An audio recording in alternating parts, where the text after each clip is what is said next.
देखिए आज हम लोग अपने इस नए टॉपिक WBC मतलब यानी कि व्हाइट ब्लड सेल या व्हाइट ब्लड कॉर्पियोसेल के बारे में आज हम लोग बात करेंगे।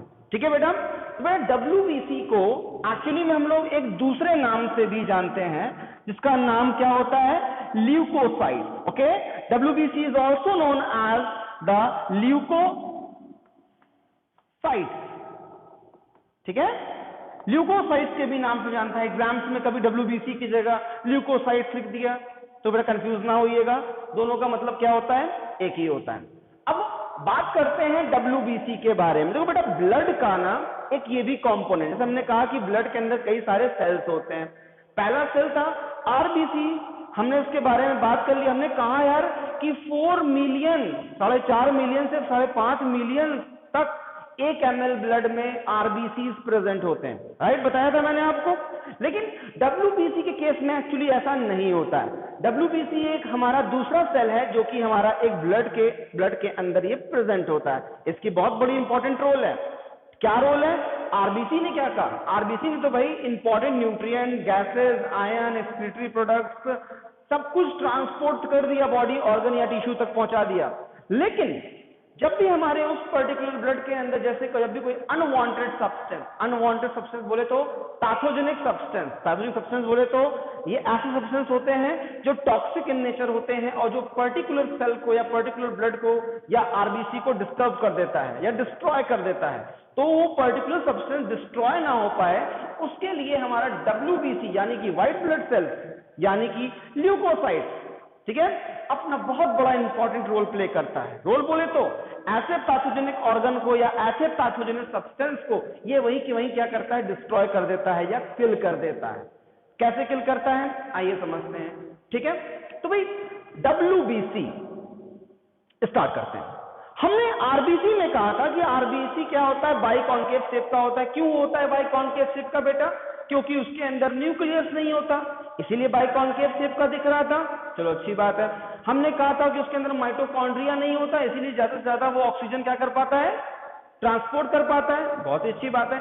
लेकिन हमारे इस WBC में ऐसा कोई केस नहीं होता है, क्योंकि बेटा अगर हम बात करें WBC की तो फिर WBC के अंदर क्या होता है, न्यूक्लियस होता है। और न्यूक्लियस होने की वजह से इस पर्टिकुलर WBC का जो शेप होता है वो राउंड होता है। कैसा होता है? राउंड होगा या इर्रेगुलर होगा, ठीक है, लेकिन बाइकॉन्केव शेप का कभी भी नहीं होगा। बात समझ में आ गई? अच्छी बात है। अब हम इस अपने WBC के क्या बात करेंगे, कलर के बारे में बात। बेटा पहली बात तो WBC का कोई भी कलर नहीं होता है, इसलिए इसको हम लोग कहते हैं colour, this is colourless cell. ठीक है, कोई भी कलर इसके अंदर नहीं होता है। ठीक है बेटा, अब बात करते हैं कि आखिर ये इसके अंदर WBC आखिर 1 ml ब्लड के अंदर कितने होते हैं। तो बेटा अगर WBC की मात्रा आपके ब्लड के अंदर ज्यादा हो जाएगी, ध्यान सुनिएगा, अगर इसका परसेंटेज या अगर इसका number of WBC as compare to RBC, अगर RBC के बराबर अगर इसने अपने नंबर को बढ़ा लिया तो एक चीज जान लीजिए, पैथोजन को तो खत्म ही करेगा लेकिन साथ ही साथ आपके बॉडी सेल्स को भी डिस्ट्रॉय कर देगा। तो इसीलिए जब भी ये बॉडी में रिलीज होता है तो बहुत ही कम मात्रा में रिलीज होता है। इसका रेशियो या इसका percentage as compare to RBCs in the blood से काफी कम होता है। ठीक है, समझने के लिए एक आइडिया देते हैं आपको। आइडिया बोले तो अगर हमारे पास अगर हमारे पास 1 ml ब्लड है, मान लो कि अगर हमारे पास 1 ml ब्लड है तो उसके अंदर ज्यादा से ज्यादा 5000 से 6000 तक, ठीक है, 5000 से 6000 तक WBCs क्या होते हैं, प्रेजेंट होते हैं। ठीक है, एक इंडिविजुअल के अंदर 1 ml ब्लड के अंदर इतना ही होता है, इससे ज्यादा नहीं होता है, हो भी नहीं सकता है, क्योंकि अगर ये हो गया ना तो एक पर्टिकुलर डिसऑर्डर हमारे बॉडी के अंदर डेवलप हो जाती है और उस डिसऑर्डर की वजह से हमारे बॉडी में RBCs बनना बंद हो जाते हैं और बेटा जब आरबीसीज बनना बंद हो जाएगा तो आपके बॉडी के अंदर ट्रांसपोर्टेशन सिस्टम, यानी कि न्यूट्रिएंट का ट्रांसपोर्टेशन सिस्टम, आयंस का ट्रांसपोर्टेशन सिस्टम, एक्सक्रीटरी प्रोडक्ट का ट्रांसपोर्टेशन सिस्टम, गैसेस का ट्रांसपोर्टेशन, सब का सब उसी जगह से ब्रेक हो जाता है, जिसकी वजह से हमारे बॉडी का मेटाबॉलिक एक्टिविटी क्या होती है, वीक पड़ जाती है। और वीक पड़ने की वजह से क्या होती है, वो पर्टिकुलर जो सेल जिसके बारे में हम लोग बात कर रहे हैं बेटा, वो डिस्ट्रॉय हो जाता है और एक पर्सन की डेथ भी हो सकती है। बात समझ में आ रही है? चलो अच्छी बात है। लेकिन ये जो हमने बताया है ये एक पर्टिकुलर किसके लिए है, मेच्योर, ये पर्टिकुलर केस मेच्योर पर्सन के लिए है। बेटा व्हाट अबाउट चिल्ड्रन? देखो बेटा एक मसला ये हो कि बेटा तो कि बेटा ये जो हमने बात किया इस केस के बारे में, this case was actually about the mature person, लेकिन एक हम बात करने वाले हैं अबाउट द चिल्ड्रन। चिल्ड्रन यानी कि बच्चे, मासूम से बच्चे, या बच्चों से का बच्चों के भी बच्चे, बच्चे से भी छोटे कौन होते हैं, बेबी, ठीक है, यानी कि इन्फेंसी की बात करें जो हाथ में होते हैं, ये ऐसे बंदे होते हैं बेटा लोग जो कुछ भी इनके हाथ में आ जाए फटाक से मुंह में डाल लेंगे, किसी भी चीज को मुंह में डालने से पहले सोचेंगे नहीं कि क्या है क्या, क्यों भैया छोटे बच्चे पता ही नहीं है क्या सही क्या गलत है, तो भाई देखा जाए तो हार्म तो ज्यादा हो सकता है। ये ऐसे बंदे हैं जो कभी भी किसी वक्त एक पैथोजेंस के कांटेक्ट में आ सकते हैं, वो पैथोजन भी कभी ना किसी वक्त इनको भी हार्म कर सकता है, हाँ या ना? यस कर सकता है ना। लेकिन बेटा ऐसा नहीं हो पाता, कभी बच्चों को ज्यादा से ज्यादा क्या होगा, कुछ नहीं हो सकता, बच जाएंगे। क्यों बच जाएंगे बेटा? क्योंकि बेटा as compare to an mature person, children यानी कि इन्फेंसीज के अंदर जानते हो उनके 1 ml ब्लड के अंदर कितने आरबीसीज होते हैं? You can not imagine, 16,000 WBC in 1 ml blood. सोचिए 1 ml ब्लड के अंदर 16,000 WBC बच्चों में या इन्फेंसीज में प्रेजेंट होते हैं। इन्हीं की वजह से ये एक तरीके से एक पर्टिकुलर बच्चे की बॉडी को इतना रेसिस्टेंस बना देता है, किसके टूवर्ड्स, एक्सटर्नल एनवायरनमेंट के टूवर्ड्स रेसिस्टेंस बना देता है, जिसकी वजह से एक पर्टिकुलर पैथोजेनिक ऑर्गेनिज्म उस पर्टिकुलर चिल्ड्रंस को अफेक्ट नहीं कर पाता है। समझ में बात आ रही है? समझ में। लेकिन जैसे जैसे बच्चे बड़े होते हैं, डेवलप होते हैं, मैच्योरिटी लेवल आती है, ये रेशियो जो आप देख रहे हो ये घट के इस लेवल तक पहुंच जाता है। क्योंकि अगर ये इस लेवल तक भी अगर ये यही रहेगा ना तो आपकी बॉडी में ग्रोथ ही नहीं होगी भाई साहब। जब बॉडी में ग्रोथ नहीं होगी तो आपका लाइफ स्पैन कम हो जाएगा, और लाइफ स्पैन कम होने की वजह से सडन एक पर्सन की डेथ भी हो सकती है। भाई बात समझ में आई थिंक आपको ये बातें समझ में अच्छे से आ गई है। आ गई कि नहीं आ गई? यस आ चुकी हैं। अब जो हम लोग बात करने वाले हैं, ठीक है, अब आपको समझ में आ गया कि WBC का रोल क्या हो रहा है भाई। इसका रोल हो रहा है रोल अगेंस्ट किसके अगेंस्ट है? रोल अगेंस्ट पैथोजेनिक, ठीक है, पैथोजेनिक, ठीक है, रोल अगेंस्ट पैथोजेनिक ऑर्गेनिज्म, ठीक है, वो पर्टिकुलर ऑर्गेनिज्म जो आपके बॉडी के मेटाबॉलिक एक्टिविटी को डिस्टर्ब कर सकता है, ये WBC एक्चुअली में उनको डिस्टर्ब कर देता है। होप सो यहां पर बात समझ में आ गई है। कॉपी करिए।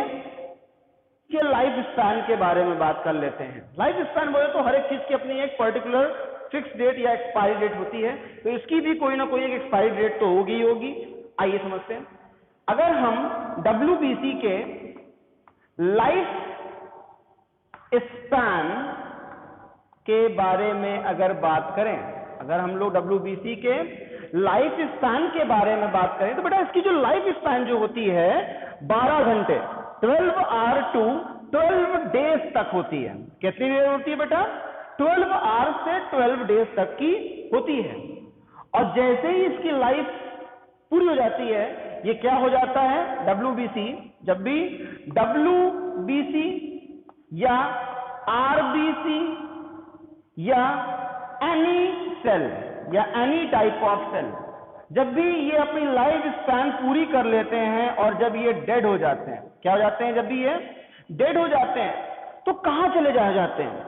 डेड होने के बाद आपके बॉडी में एक पोर्शन होता है, आप देखिएगा उसे, आप इसका स्ट्रक्चर देख पा रहे हो, उसे कहते हैं स्प्लीन। जो स्ट्रक्चर जो आपको सामने विजिबल है, that is structure of spleen. ठीक है, ठीक है। स्प्लीन में जाके, स्प्लीन ये बेटा क्या होता है, ये स्प्लीन में आपका चला जाता है। Spleen is also known as the graveyard of the cell. You know what is graveyard? कब्रिस्तान।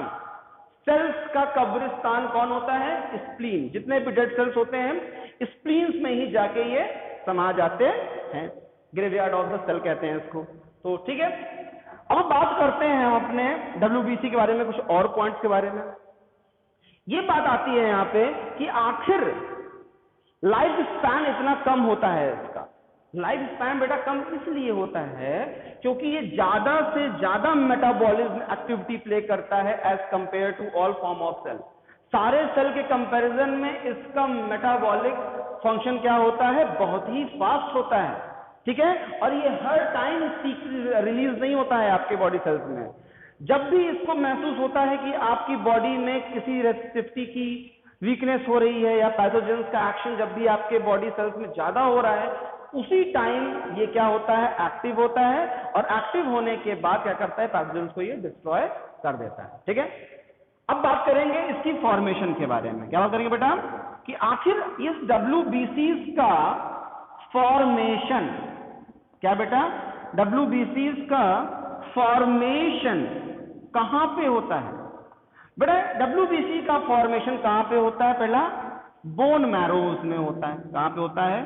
बोन मैरो में होता है। बात समझ में आ रही है? चलो अच्छी बात है। ठीक है, बोन मैरो में हो रहा है। ठीक, अब अगली बात क्या आती है भाई? और कहां हो सकता है? ठीक है भाई, लीवर में भी होता है। ठीक है, ठीक, तो इन जगह में क्या होता है? आपके डब्ल्यूबीसीज की क्या होती है? फॉर्मेशन हो जाती है। भाई यहां तक आई थिंक बात समझ में आपको आ गई है। ठीक है, एक वर्ड मैं यहां पे लिख दे रहा हूं, ल्यूकोफोएसिस। क्या होता है? लिख दिया मैंने यहां पे, ल्यूकोफोएसिस। ठीक है, अब ये ल्यूकोफोएसिस क्या है समझिए ध्यान से। The process of formation of WBC. क्या मैं लिख दे रहा हूं? द प्रोसेस ऑफ फॉर्मेशन, ठीक है, the process of formation of WBC is known as ल्यूकोफोएसिस। क्या कहते हैं इसको? known as ल्यूकोफोएसिस।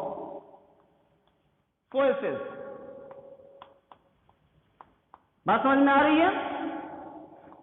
तो भाई सोचो कितने इंपॉर्टेंट पॉइंट हमने अपने इस टॉपिक्स में डिस्कस किए। आई थिंक ये सारे पॉइंट्स आपको समझ में आ गया। ठीक है ना बेटा? अब हम लोग कुछ अनदर पॉइंट अपने डब्ल्यूबीसीज के बारे में बात करने जा रहे हैं। होप आपको यहां तो समझ में आ गया होगा, तो कॉपी करिए, फिर बात करते हैं इसके बारे में अनदर पॉइंट। तो होप सो बेटा आप लोगों ने कॉपी कर लिया होगा। अब का जो टॉपिक है हमारा, that is the type of WBC. Types of WBC. So there are two types of WBC. First is the A granulocytes.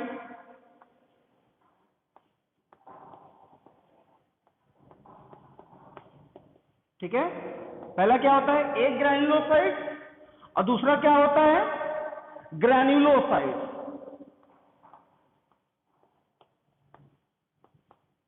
ठीक है, तो वह दो तरीके के हमारे WBC होते हैं।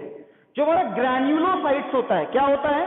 जब भी हमारे WBCs के अंदर जब ग्रैन्यूल्स लाइक शेप के जब कुछ सब्सटेंस प्रेजेंट होते हैं तो उनको हम लोग कहते हैं ग्रैन्युलोसाइट्स, और जब उनके अंदर ग्रैन्यूल्स नहीं होते हैं, ना कहना भी गलत होगा, होते हैं लेकिन की साइज बहुत छोटी होती है, ना के बराबर होती है, तो तो ऐसे हम WBC को हम लोग कहते हैं एक ग्रैन्युलोसाइट। ठीक है बेटा। तो बेटा जो हमारा ग्रैन्युलोसाइट्स होता है वो 3 टाइप्स के होते हैं। कितने टाइप के होते हैं बेटा? जो बेटा हमारे ग्रैन्युलोसाइट्स होते हैं वो 3 टाइप्स के होते हैं। कौन कौन से? पहला होता है एसिडोफिल्स, में साथ साथ बोलिए। पहला क्या होता है? एसिडोफिल्स। दूसरा क्या होता है? बेसोफिल्स। ठीक है। और तीसरा क्या होता है? न्यूट्रोफिल्स।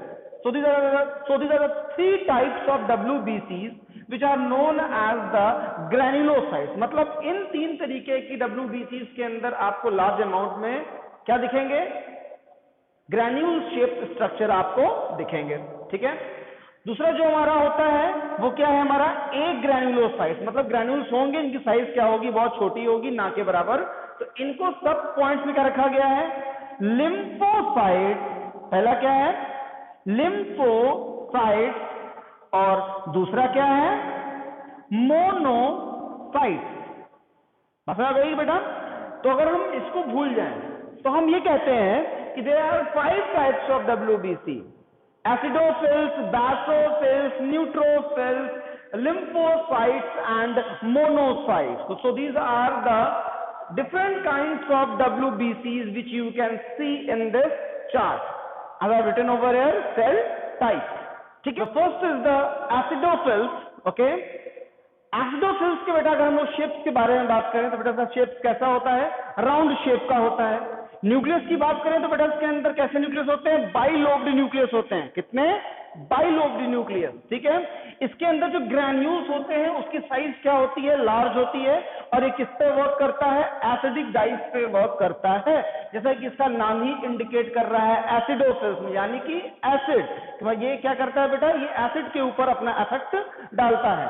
अगर हम अपने एसिडोफिल्स के फंक्शन के बारे में बात करें तो बेटा इसका फंक्शन एक्चुअली में क्या होता है? It works for the process of detoxification. Detoxification बोले तो क्या होते हैं? जब भी आपकी बॉडी में कभी भी कोई अनवांटेड सब्सटेंस, यानी कि जब भी आपकी बॉडी में कोई बैक्टीरियल इन्फेक्शन होते हैं तो ये बैक्टीरिया क्या करते हैं? आपके बॉडी के अंदर टॉक्सिक सब्सटेंस को क्या करते हैं? रिलीज कर देते हैं। और ये टॉक्सिक सब्सटेंस क्या करते हैं? आपकी बॉडी की एक्टिविटी को या लाइफ एक्टिविटी को क्या करता है?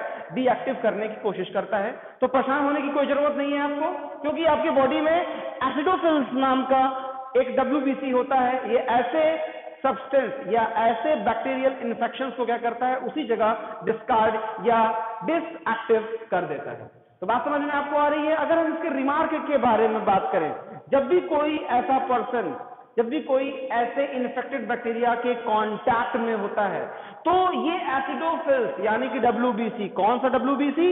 एसिडोफिल WBC अपने नंबर ऑफ सिक्रीशन को इंक्रीज कर देता है। और जैसे ही इनका नंबर इंक्रीज हो जाता है ये उस पर्टिकुलर बैक्टीरिया को बेटा क्या कर देता है? उसी जगह डिस्ट्रॉय कर देता है। ठीक है। अच्छा, सेकंड आता है बेसोफिल्स। बेसो का नाम मतलब, बेसो का मतलब होता है बेस। ठीक है ना। अब बेसोफिल्स की बात करें तो बेटा इनका भी शेप कैसा होता है? राउंड होता है। लेकिन ये बाइलोब्ड न्यूक्लियस नहीं होते हैं, ये क्या होते हैं? ट्राइलोब्ड न्यूक्लियस होते हैं। ठीक है। ये किस पे वर्क करते हैं? ये आपके बेसिक डाइस पे काम करते हैं। इनका फंक्शन क्या होता है? ये जो हमारा बेसोफिल्स है ये हमारा एंटीबॉडीज से क्या कर लेता है? बाइंड कर लेता है। क्या करता है बेटा? एंटीबॉडीज। वो एंटीबॉडीज क्या होते हैं बच्चा? ये आपके बॉडी में रेसिस्टेंस को पैदा करता है। रेसिस्टेंस बोले तो ऐसे होने वाले इंफेक्शंस आपकी बॉडी को इफेक्ट नहीं डाल पाते हैं इन एंटीबॉडीज के होने की वजह से। ये रेयरली किस पे काम करता है? ये काम करता है आपका चिकन पॉक्स पे काम करता है। कौन? बेसोफिल्स काम करता है। तीसरा कौन होता है? Neutrophils, a very important WBC। ये इर्रेगुलर शेप बैक्टीरिया देखा आप लोगों ने? यस, शेप कुछ दिमाग में आया तो उसी को कहते हैं ना इर्रेगुलर शेप। तो इसका शेप ना ही राउंड कुछ नहीं होता है, इर्रेगुलर शेप का होता है। मैंने स्टार्टिंग में WBC में बताया था कि WBC का शेप कैसा होता है? या तो राउंड हो गया या तो इर्रेगुलर होगा। ये तो इर्रेगुलर दिख गया। तो which type of WBC is irregular in shape? Yes, neutrophil. Okay. अगर हम इनके न्यूक्लियस की बात करें तो ना ही इनके अंदर बाई लोब्ड होता है ना ही ट्राई लोब्ड होता है। ये क्या होते हैं, मल्टी लोब्ड न्यूक्लियस इनके अंदर होते हैं, मतलब 4-5 से ज्यादा ही न्यूक्लियस इनके अंदर प्रेजेंट होते हैं। अगर बेटा न्यूट्रोफिल्स की बात करें तो बेटा इनका एक्शन किस पे होता है, इनका एक्शन एसिडिक के ऊपर भी होता है और बेसिस के ऊपर भी इनका एक्शन होता है। ये क्या करते हैं, इनका प्रोसेस एक्चुअली में होता है फैगोसाइटोसिस। फैगोसाइटोसिस क्या होता है बताइए आपको। जब एक एनिमल जब भी अपने एक फूड को इनगल्फ कर लेता है, मतलब क्या, यहाँ पे फूड इनगल्फ नहीं हो रहा है, यहाँ पे ये WBC ऐसा होता है जो उस पर्टिकुलर पैथोजेंस को ही इनगल्फ कर ले रहा है, निकल ले रहा है, उसको इनगल्फ कर ले रहा है और एक टाइम के बाद बॉडी से क्या करता है, बाहर निकाल देता है। ठीक है ना। किस पे रिमार्क क्या होगा, पस फॉर्मिंग इन्फेक्शन। क्या होता है ये, अक्सर देखा होगा लोगों को चेहरे पे, हाथ पांव पे, उंगलियों पे फोड़ा फुंसी हो जाता है, खूब बड़े बड़े फोड़े हो जाते हैं, उसके अंदर मवाद आ जाते हैं। मवाद को हिंदी में क्या कहते हैं, पस कहते हैं। क्या कहते हैं उसको, पस। एक टाइम पर देखते हो फूल जाता होगा, लाल होता होगा, फिर उसके बाद पीला पीला आ जाता होगा, एक टाइम पर वो फट भी जाता है और उसके अंदर से जो मवाद निकलता है ना, एक्चुअली में उसी के अंदर ये बैक्टीरियल सब्सटेंस प्रेजेंट होते हैं और आपकी बॉडी से में से इस WBC की हेल्प से क्या होते हैं, डिस्कार्ड आउट हो जाते हैं। तो अच्छी बात समझ में आ गया। अगला क्या आता है, लिम्फोसाइट। बेटा ध्यान समझिएगा, ये जो तीनों पढ़ा हमने, एसिडोफिल्स, बेसोफिल्स, न्यूट्रोफिल्स, ये किसमें आता है बेटा, ये आपका आता है ग्रेन्युलोसाइट्स में आते हैं। लेकिन जो हम लोग लिम्फोसाइट्स पढ़ने जा रहे हैं, जो फिर हम लोग मोनोसाइट्स पढ़ेंगे, ये आपका किसके अंदर आएंगे, ए ग्रेन्युलोसाइट्स के अंदर आएंगे। लिम्फोसाइट्स की बात करें तो बेटा इसका शेप कैसा होता है, राउंड होता है, स्फेरिकल, लार्ज स्फेरिकल न्यूक्लियस होता है, एक ही न्यूक्लियस होता है, खूब बड़ा सा लेकिन होता है। ठीक है ना। अब इसके अंदर ग्रैन्यूल्स ना के बराबर होते हैं लेकिन इसकी साइज इतनी छोटी होती है कि वो दिखते ही नहीं है। ठीक है ना। Associate with immunity. इम्यूनिटी बोले तो क्या होता है, आपकी बॉडी में को रेसिस्टेंस बनाने की दो लोग की जरूरत पड़ती है, एक एंटीबॉडी और एक इम्यूनिटी। ये जब दोनों जब आपस में जब कोलाइड कर लेते हैं ना, जब दोनों आपस में जब भी दोस्ती कर लेते हैं, आपकी बॉडी प्रॉपर तरीके से रेजिस्टेंस हो जाती है। कब काम आती है, वूपिंग कफ। वूपिंग कफ क्या होता है जिनको लोग ऐसे खाते हैं ना, तो उस चीज को ठीक करने के लिए किसका एक्टिव, कौन एक्टिव होता है, लिम्फोसाइट एक्टिव हो जाते हैं।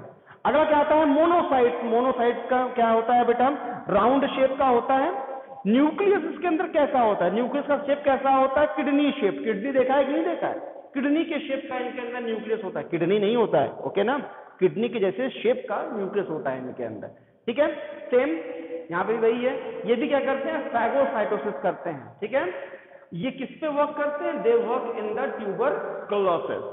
So my dear students, in this video we have talked about the WBCs, we have talked about its importance, we have talked about its shape and size, and also we discussed about its type. Okay, one thing which we have not discussed, we are going to discuss it now. Okay, अब हम इनके percentage की बात कर लेते हैं। तो WBCs के अंदर एसिडोफिल्स का परसेंटेज ज्यादा नहीं, 3% होता है, बेसोफिल्स का 1% होता है और न्यूट्रोफिल का सबसे ज्यादा होता है 70%। कितना होता है, 70% होते हैं। लिम्फोसाइट्स की बात करें तो 30% तक ये भी हो जाते हैं। ठीक है, 30% नहीं कह सकते हैं, 20% ये हो जाते हैं और 10% के अंदर में ये हो जाते हैं। तो आपने क्या देखा कि WBC में सबसे ज्यादा WBC कौन सा होता है, न्यूट्रोफिल्स की प्रेजेंस सबसे ज्यादा होती है। बात समझ में आ रही है। तो ये जो सारी बातें थी हमने अपने इस वीडियो में बात कर ली होंगी, होप आपको समझ में आ गया होगा। इस किसी भी टॉपिक में किसी वर्ड में आपको कंफ्यूजन होगी तो आप कमेंट सेक्शन में हमसे पूछ सकते हैं। तो होप आपको मेरी वीडियो अच्छी लगी। आपसे मिलते हैं हमने अपने थर्ड पार्ट में, इसी लेक्चर के third part, that is the blood platelets. तो वॉच दिस वीडियो पॉज करके, ठीक है, करिए और फिर मिलते हैं आपसे अंदर वीडियो में। Thank you and have a nice day.